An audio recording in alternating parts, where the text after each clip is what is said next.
Welcome to the Nyay Shastra lecture series. This is Shambhavi and we are studying the Bharatiya Sakshi Adhiniyam. This is the seventh lecture on BSA, so let's get started. Today we will study admission. Nature of admission. An admission is a statement made by in oral form, by document or in electronic record.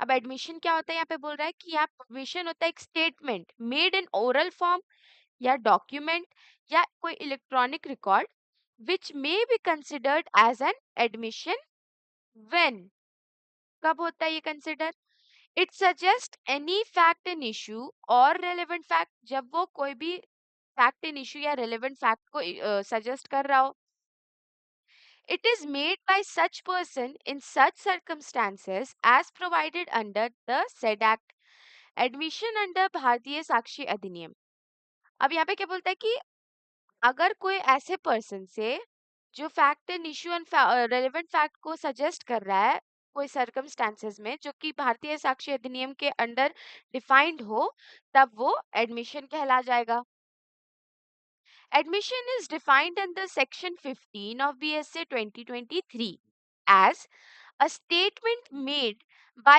witnesses which shows inference to any fact in issue or relevant fact in case. According to this section, admission can be in the form of an admission can be in the form of document, oral or may be conveyed through electronic means.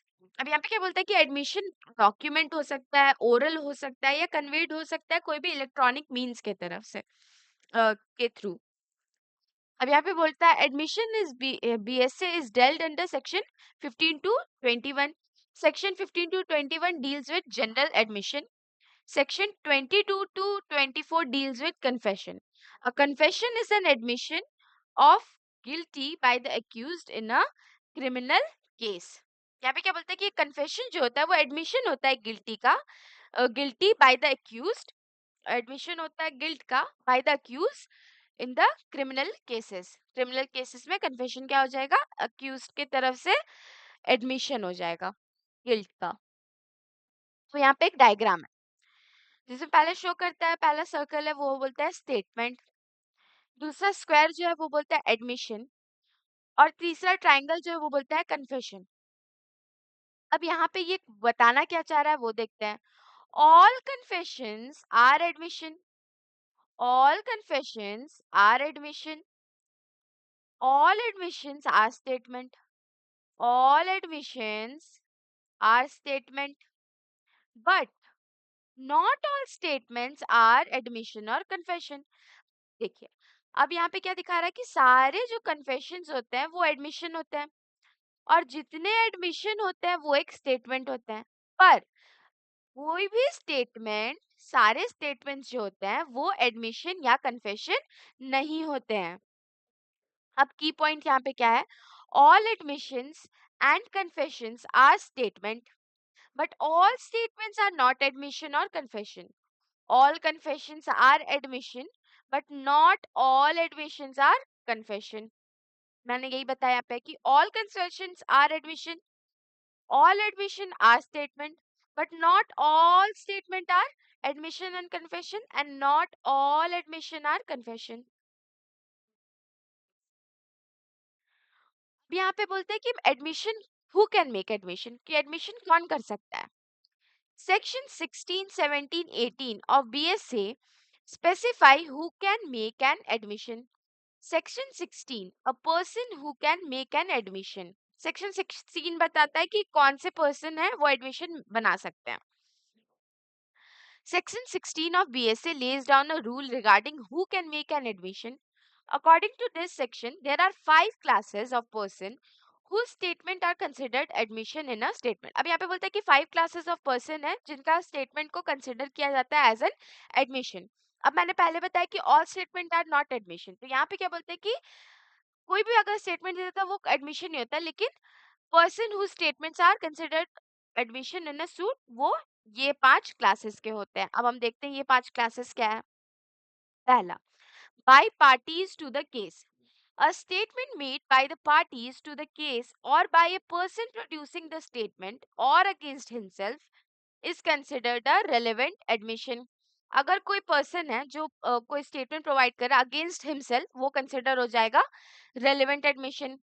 Under this section, the term parties not only includes those who appeared on record in the capacity, but also includes persons who are parties without appearing on record, person who have an interest in subject matter of suit but not parties on record. Such persons are also considered as parties for the purpose of making admission. अब यहाँ पे by parties में कौन कौन आ गया कि against himself, या फिर पार्टीज में कौन कौन हो जाएंगे, person who are parties without appearing on record, record में अपियर नहीं किए लेकिन वो भी पार्टीज हैं, person who have an interest in the subject matter of the suit but are not parties on record, वो हो जाएंगे वो एलिजिबल होते हैं statement made by for admission. Second बोलता है admission by an agent. A statement made by an agent is presumed to be admissible against the person whom the agent represents. However, अब यहाँ पे क्या बोलते हैं, a statement made by an agent, एक agent की तरफ से जो भी स्टेटमेंट बनाए जाते हैं वो प्रिज्यूम किए जाते हैं admissible against the person whom the agent is representing. Suppose A और B, ए जो है वो ओनर है और बी जो है वो एजेंट. अगर बी सी को कुछ बता रहा है तो यहाँ पे एज्यूम कर लिया जाएगा कि वो ए का स्टेटमेंट है. However, such a statement is binding only when it is made during the continuance of the agency. अब यहाँ पे एजेंट का कब एजेंट जो है उनका स्टेटमेंट कब प्रिज्यूम किया जाएगा admissible? Till the time he is continuance of the agency. तभी तक माना जाएगा जब तक वो एजेंसी के हैं. अगर सपोज यहाँ पे ए और बी जो थे, अभी ये जॉब छोड़ के बोल रहे हैं कि ए ने ऐसे ऐसे बोला, तो यहाँ पे सी इनके बात पे रिलाई नहीं कर सकता क्योंकि B is not the part of that agency anymore. This means that if the agent makes a statement while acting within the scope of his authority, it can be considered an admission by the principal. अब यही मैंने जो बोला था कि यहाँ पे ए कुछ के बदले बी जो भी बोल रहा है सी को, इट इज कंसिडर्ड कि वो ए ही बोल रहा है, मतलब प्रिंसिपल ही बोल रहा है जो कि एजेंट के थ्रू आ रहा है. थर्ड है यहाँ पे admission in a representative character. When a person such as a trustee, administrator or executor is sued or involved in case in a representative capacity, any statement made by them is admissible only if made in the representative character.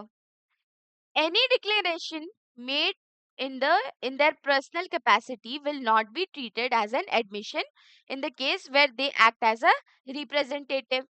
The statement made related to the subject matter of the representative role to be considered relevant. अब यहाँ पे क्या बोलते हैं कि जो statement जो made है रिलेटेड टू द सब्जेक्ट होना चाहिए ऑफ द रिप्रेजेंटेटिव रोल, तभी वो रेलेवेंट कंसिडर किए जाएंगे.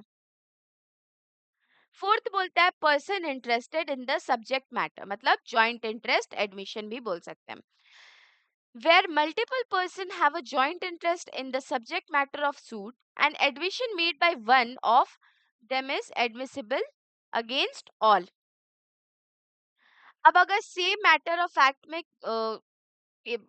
पर्सन इंटरेस्टेड है, ठीक है, तो वहां पे किसी एक पर्सन का भी इंटरेस्ट जो होता है वो एडमिशन हो एक भी पर्सन का, तो वो एडमिसिबल हो जाता है अगेंस्ट ऑल. सॉरी, अब की पॉइंट्स क्या है यहाँ पे. It does not matter whether they are all joined as party in a suit or ought to be sued jointly. The focus is on commonly interested in the subject matter. This rule arises from the doctrine of implied agency. One person speaking in matter of common concern binds other. यहाँ पे क्या बोलता है कि एक person speaking on matter of common concern bind कर देता है बाकियों को भी, मतलब बाकियों को भी उसमें घसीट देता है. फिफ्थ बोलता है person for whom the parties derive interest. Any statement or admission made by a person from whom the current party derives their title or interest is admissible, provided the statement was made during the time when the uh, predecessor held the interest, not after transferring it. The party relying on the statement must be derived title or right from that person. We have a key conditions क्या है? The declarant must be a predecessor in title. The statement must be related to the subject matter of interest. The declaration must have been made before the time of transferring the interest. तो ये 5 हैं जो statement में बना सकते हैं admission के लिए. By parties to the case, admission by an agent, admission by a representative character, person interested in subject matter मतलब joint admission, person from whom the parties derive interest. Up section 17, statement made by third party affecting his position or liability. As a general rule, made by third party to a suit are not considered admission. कि कोई भी तीसरा आदमी आके statement नहीं जो दे रहा है उसे हम एडमिशन नहीं कंसिडर कर सकते हैं. हाउएवर ये जनरल रूल बोलता है. यहाँ पे बोलता है however section 17 of BSA provides an exception to this rule. यहाँ पे एक्सेप्शन बताया जा रहा है.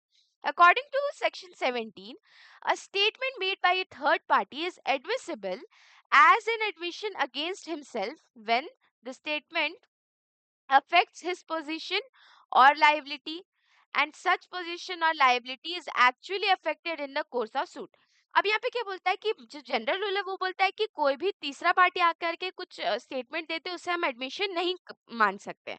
लेकिन सेक्शन 17 जो है बीएसए का वो एक्सेप्शन होता है इस रूल का. वो बोलता है कि कोई भी थर्ड पार्टी का स्टेटमेंट एडमिसिबल होगा अगर वो उसका पोजीशन या लाइबिलिटी अफेक्ट कर रहा हो या position of liability is actually affected in the course या फिर जब कोर्स ऑफ सूट हो रहा है तो उनका पोजीशन और लाइबिलिटी उससे अफेक्ट किया जा रहा है. Therefore, the provision under section 17 must be proved or proved as against the person making the statement. अब यहाँ पे क्या बोलता है कि therefore the provision under 17 must be proved as against the person making the statement. ये prove करना पड़ेगा कि अगर जो पर्सन मेक अगेंस्ट पर्सन है जो स्टेटमेंट बन बोल रहा है उसके अगेंस्ट हो. The statement becomes relevant only when it influences the legal standing or responsibility of the person who made it, even though he is not a party to a suit. अब section 18 क्या बोलता है? Admission by person expressly refer to by party to suit मतलब statement to referee.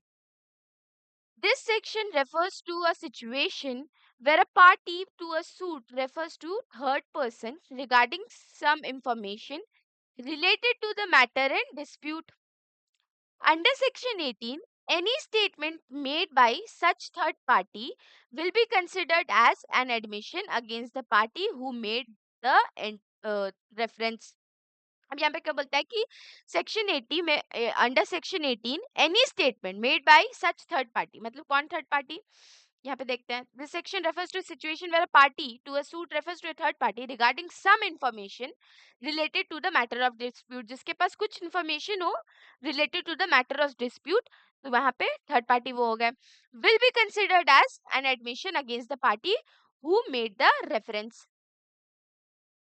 This section forms an exception to the general rule that only statements made by parties to a suit are treated as admission.